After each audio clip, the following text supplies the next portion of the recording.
Shida tuko naye ndani ya chama chetu sio mambo ya broad based, sio mambo ya serikali ya broad based, sio mambo ya Ruto. Shida tuko naye kwa chama chetu ni yule former president ambaye anaitwa Uhuru Kenyatta. Huyu ndio anaharibu chama yetu.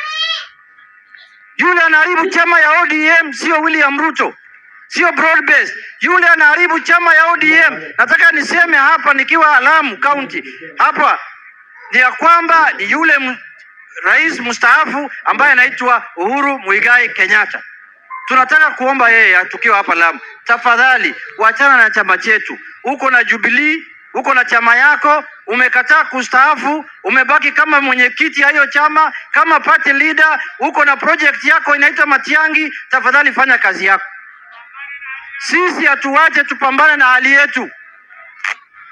Tuliambia yeye atusaidie tukue rais. Baba akuwe rais ya Kenya uchaguzi uliopita. Alishindwa ama kushindwa? Si Uhuru alishindwa kufanya baba rais? Atupatie amani. Atupatie amani. Yeye ndio nakoroga hii chama yetu.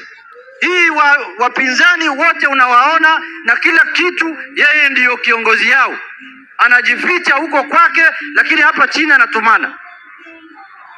Mimi sitaki kulaumu watu wadogo.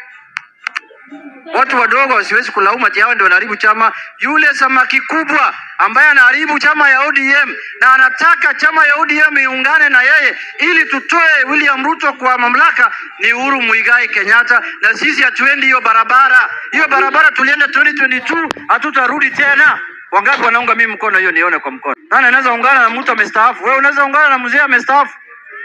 Unaweza ungana na mtu amestaafu? Awache sisi tujipange kama ODM. Tunajua tumetoka wapi, tunajua tuko wapi na tunajua tunaenda wapi. Tumekubaliana?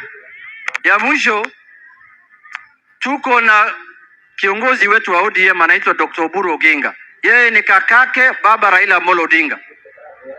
Kama wewe unataka kuwa kiongozi ya ODM, kuna National Delegates Conference imeitishwa tarehe 27 mwezi ujao. Njoo usimame kama party leader, tuone kama uko na watu, uchaguliwe. Panatisha watu kwa barabara, vitisho baridi baridi.